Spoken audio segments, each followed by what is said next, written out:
Minsan may mga pagkakataon na parang nagmamadali tayo. Masyado tayong atat na gawin ang isang bagay. To the point na dahil sa sobrang pagmamadali natin, ay nakaligtaan na nating daanan ang isang importanteng bagay. Kaibigan, sa buhay, hindi naman natin kailangang makipag-unahan. Hindi naman natin kailangang makipagsiksikan at makipagkompetisyon sa iba.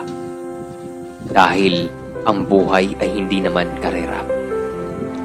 Karamihan kasi sa atin, gusto palagi sila ang nauuna. Natatakot na malamangan. Masyadong nagmamadali. Kaya at the end of the day, silang nagmamadali, sila ang pagod. 我可以让我感受一下，等在我们的彼此都放心不下，就算一阵风